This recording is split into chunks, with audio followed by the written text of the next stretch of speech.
ನಮಸ್ಕಾರ. Info with Swati ಚಾನೆಲ್ಗೆ ಎಲ್ರಿಗೂ ಆತ್ಮೀಯವಾದ ಸುಸ್ವಾಗತ. ಗೃಹಲಕ್ಷ್ಮಿ, ಗೃಹ ಜ್ಯೋತಿ ಯಾ ನ್ಯೂಸ್ ಚಾನೆಲ್ ಎತ್ತಿ ಅಥವಾ ಯಾವ್ದೇ ಒಂದು ಆರ್ಟಿಕಲ್ ಎತ್ತಿದ್ರು ಬರೀ ಇದ್ರ ಬಗ್ಗೆನೆ ಆಗೋಯ್ತು. ಅಂಡ್ ಬಹಳಷ್ಟು ಜನಕ್ಕೆ ಈಗ ಕೆಲವೊಂದಷ್ಟು ಕನ್ಫ್ಯೂಷನ್ಸ್ ಕೂಡ ಇದೆ. ಅಂಡ್ ಇವಾಗ ಹೊಸ ರೂಲ್ಸ್ ನ ಕೂಡ ಮಾಡ್ತಾ ಇರುವಂತದ್ದು.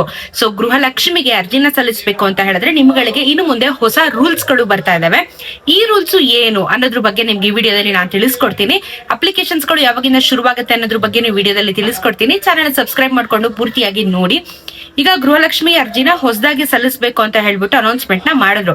ಇಷ್ಟು ವರ್ಷದಿಂದ ನೀವೇನು ಒಂದು 3 ವರ್ಷದಿಂದ ನೀವೇನ್ ಗೃಹಲಕ್ಷ್ಮಿ ಹಣ ತಗೋತಿದ್ರಿ ಅದಕ್ಕೂ ಮತ್ತೆ ಇವಾಗ ಬರುವಂತ ಹಣಕ್ಕೂ ಸಂಬಂಧ ಇಲ್ಲ. ಬಿಕಾಸ್ ಈಗ ನೀವು ಕಂಪ್ಲೀಟ್ಲಿ ಹೊಸದಾಗಿ ಅರ್ಜಿನ ಸಲ್ಲಿಸಬೇಕು. ಬೆಂಗಳೂರು ಒಂದ್ ಮುಂದೆ ಹೋಗಿ, ಕರ್ನಾಟಕ ಒಂದ್ ಮುಂದೆ ಹೋಗಿ, ಲೈನ್ ಅಲ್ಲಿ ನಿಂತ್ಕೊಂಡು ಸ್ಟಾರ್ಟಿಂಗ್ ಗೃಹಲಕ್ಷ್ಮಿ ಯೋಜನೆ ಅನೌನ್ಸ್ ಮಾಡಿದಾಗ ಯಾವ ರೀತಿ ಅಪ್ಲಿಕೇಶನ್ಸ್ ನ ಹಾಕಿದ್ವಿ ಅದೇ ರೀತಿ ಅಪ್ಲಿಕೇಶನ್ಸ್ ನ ಹೋಗಿ ಹಾಕ್ಬೇಕು.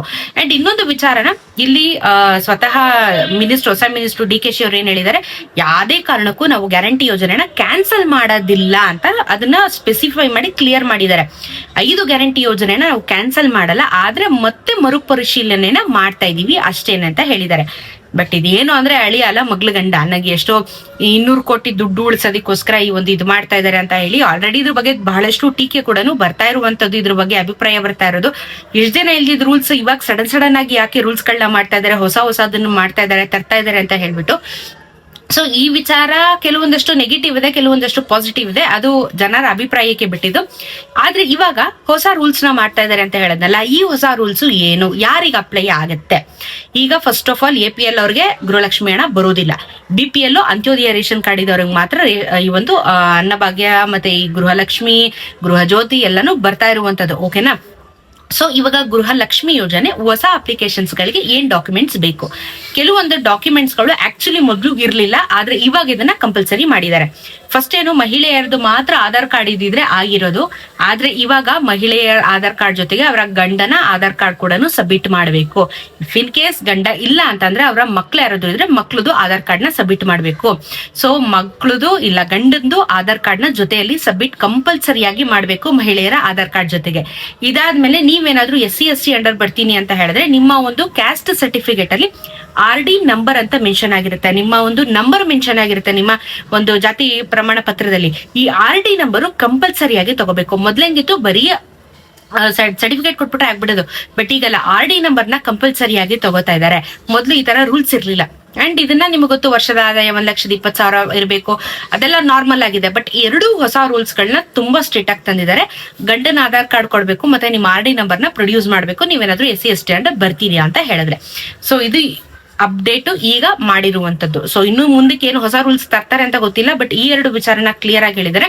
ಅಂಡ್ ಕರ್ನಾಟಕದಲ್ಲಿ ಇರೋರಿಗೆ ಮಾತ್ರ ಈ ಒಂದು ಯೋಜನೆನ ಕೊಡ್ತೀವಿ ಅಂತ ಕೂಡ ಕ್ಲಿಯರ್ ಆಗಿ ಹೇಳಿದ್ದಾರೆ. ಸೊ ಬೇರೆ ಸ್ಟೇಟ್ ಇಂದ ಬಂದು ಇಲ್ಲಿ ಇರ್ತಾರಲ್ವಾ, ಅವ್ರಿಗೆ ಯಾರಿಗೂ ಕೊಡೋದಿಲ್ಲ. ಬಿಕಾಸ್ ಅವ್ರ ಆಧಾರ್ ನಂಬರ್ ಹಾಕಿದ್ರೆ ಚೇಂಜ್ ಆಫ್ ಅಡ್ರೆಸ್, ಎಲ್ಲಿಂದ ಬಂದಿದ್ದಾರೆ ಏನು ಅಂತ ಹೇಳಿ ಡೀಟೇಲ್ಸ್ ಸಿಕ್ಬಿಡುತ್ತೆ. ಸೊ ಕರ್ನಾಟಕದ ನಿವಾಸಿಗಳಿಗೆ ಮಾತ್ರ ಈ ಒಂದು ಯೋಜನೆ ಫಲಾನುಭವಿಗಳಾಗಬೇಕು ಅನ್ನೋ ಉದ್ದೇಶದಿಂದ ಈಗ ಕಟ್ ಡೌನ್ ಮಾಡುವಂತ ಕಾರ್ಯಕ್ರಮನ ಮಾಡ್ತಾ ಇದ್ದಾರೆ. ಬಿಕಾಸ್ ನಿಮ್ಗೆ ಗೊತ್ತು, ಕರ್ನಾಟಕ ಸ್ಪೆಷಲಿ ಬೆಂಗಳೂರಲ್ಲಿ ಬೇರೆ ಬೇರೆ ಊರುಗಳಿಂದ ವಲಸಿಗರು ಬಂದು ಇಲ್ಲೇ ಇದ್ದಾರೆ, ಹೋಗ್ತಿಲ್ಲ ಅವ್ರುಗಳು ವಾಪಸ್ಸು. ಸೊ ಇಂಥವ್ರಿಗೆಲ್ಲರಿಗೂ ಉಪಯೋಗ ಆಗ್ತಿದೆ, ಅದೆಲ್ಲ ಬೇಡ, ನಮ್ಗೆ ದುಡ್ಡು ಶಾರ್ಟೇಜ್ ಆಗುತ್ತೆ ಅನ್ನೋ ಕಾರಣದಿಂದ ಮಾಡ್ತಾ ಇರುವಂತದ್ದು. ಸೊ ಇದು ಎಷ್ಟು ಮಟ್ಟಿಗೆ ಸರಿ, ಎಷ್ಟು ಮಟ್ಟಿಗೆ ತಪ್ಪು ಅನ್ನೋದು ಈ ಕಾಮನ್ ಪಬ್ಲಿಕ್ಸೇ ನಿರ್ಧಾರ ಮಾಡಬೇಕು. ಸೊ ಇದು ಅಪ್ಲಿಕೇಶನ್ಸ್ ಗಳು ಯಾವಾಗ ಶುರುವಾಗುತ್ತೆ? ಸೊ ಇದು ಸೇಮ್ ನಿಮ್ಗೆ ಗೃಹ ಜ್ಯೋತಿ ಯೋಜನೆಗೂ ಕೂಡ 1 ಮೀಟರ್ಗೆ ಒಬ್ಬರದೇ ಹೆಸರು ಇರಬೇಕು.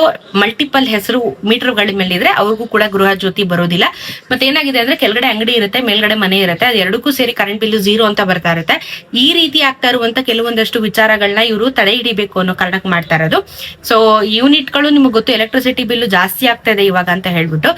ಸೊ ಇದನ್ನು ಮತ್ತೆ ಪರಿಶೀಲನೆ ಮಾಡ್ತಾ ಇದ್ದಾರೆ. ಮತ್ತೆ ಹೊಸದಾಗಿ ಮನೆ ಖಾಲಿ ಮಾಡಿ ಇನ್ನೊಂದು ಮನೆಗೆ ಹೋದಾಗ ಆ ಮೋಟರ್ ಬಿಲ್ ನ ಕೊಟ್ಟು ಎಲ್ಲಾನು ಮಾಡಿ ಹೊಸದಾಗಿ ಗೃಹ ಜ್ಯೋತಿಗೆ ಅಪ್ಲೈ ಮಾಡುವಂತದ್ದು, ಇದೆಲ್ಲಾನು ಪಾಲಿಸಿಗಳು ತುಂಬಾ ಚೇಂಜ್ ಆಗ್ತಾ ಇದಾವೆ. ಸ್ಮಾರ್ಟ್ ಕಾರ್ಡ್ ವಿತರಣೆ, ಶಕ್ತಿ ಯೋಜನೆ ಇದು. ಸೊ ಗೃಹಲಕ್ಷ್ಮಿ, ಗೃಹ ಜ್ಯೋತಿ, ಶಕ್ತಿ ಯೋಜನೆ ಎಲ್ಲ ದುಡ್ಡು ಸೇರಿ ಒಂದು ಕಾರ್ಡ್ ನ ಸ್ಮಾರ್ಟ್ ಕಾರ್ಡ್ ನ ಕೊಡ್ಬೇಕು ಅಂತ ಡಿಸೈಡ್ ಮಾಡ್ತಾ ಇದ್ದಾರೆ. ಬಟ್ ಅದಿನ್ನೂ ಗ್ಯಾರಂಟಿ ಇಲ್ಲ. ಬಟ್ ಇವಾಗ ಗೃಹಲಕ್ಷ್ಮಿ ಯೋಜನೆ ಬೇಸಿಕ್ ಆಗಿ ಇಂಪಾರ್ಟೆಂಟ್ ಆಗಿ ಈ ಒಂದಷ್ಟು ಬದಲಾವಣೆಗಳನ್ನ ಮಾಡ್ತಾ ಇದ್ದಾರೆ. ಸೊ ಇದಕ್ಕೆ ನಾವು ಪ್ರಿಪೇರ್ ಆಗ್ಬೇಕು. ಅಪ್ಲಿಕೇಶನ್ ಯಾವಾಗ ಶುರುವಾಗುತ್ತೆ ಅಂತ ಹೇಳಿದ್ರೆ ಆಗಸ್ಟ್ 15ನೇ ತಾರೀಕಿನ ನಂತರ ಅಂತ ಹೇಳಿದ್ದಾರೆ. ಬಟ್ ಇನ್ನು ಗ್ಯಾರಂಟಿ ಇಲ್ಲ. ಆಗಸ್ಟ್ 15ನೇ ತಾರೀಕಿನ ನಂತರ ಗೃಹಲಕ್ಷ್ಮಿ ಯೋಜನೆಗೆ ಅರ್ಜಿ ಪ್ರಾರಂಭ ಅಂತ ಹೇಳಿದ್ದಾರೆ. ಸೊ ಅಲ್ಲಿಗೆ ನೋಡಿದ್ರೆ ಗೃಹಲಕ್ಷ್ಮಿ ಯೋಜನೆ ಅಂದ್ರೆ 4 ವರ್ಷ ಆಗೋಗ್ಬಿಡುತ್ತೆ ಈ ಸರ್ಕಾರ ಬಂದು ಆಲ್ರೆಡಿ ನಮಗೆ. ಇನ್ನು 1 ವರ್ಷದಲ್ಲಿ ಇವ್ರು ಪರಿಶೀಲನೆ ಮಾಡಿ ಅದನ್ನ ಮತ್ತೆ ಎಲ್ಲರ ಖಾತೆಗಳಿಗೂ ಹಾಕ್ಲಿಕ್ಕೆ ತುಂಬಾ ಟೈಮ್ ಆಗುತ್ತೆ.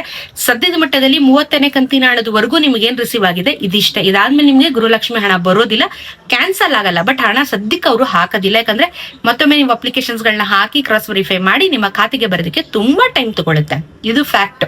ಇದಕ್ಕೆ ನೀವು ಪ್ರಿಪೇರ್ ಆಗ್ಲೇಯೇ ಬೇಕಾಗತ್ತೆ, ಬೇರೆ ಆಪ್ಷನ್ ಇಲ್ಲ. ಸೊ ನಿಮ್ಗೆ ಇವಾಗ ಆಲ್ಮೋಸ್ಟ್ 2 ಮಂತ್ಸ್ ಹಣ ಬರೋದಿಲ್ಲ, ಮತ್ತೆ ಹೊಸ ರೂಲ್ಸ್ ನ ಮಧ್ಯ ಮಾಡ್ತಾನೆ ಇರ್ತಾರೆ. ಅದ್ ಯಾವ ಹೊಸ ರೂಲ್ಸ್ ಗಳನ್ನ ಮಾಡ್ತಾರೆ ಅದ್ರ ಬಗ್ಗೆ ನಾನು ನಿಮ್ಗೆ ಅಪ್ಡೇಟ್ ನ ಕೊಡ್ತಾ ಬರ್ತಾ ಇರ್ತೀನಿ.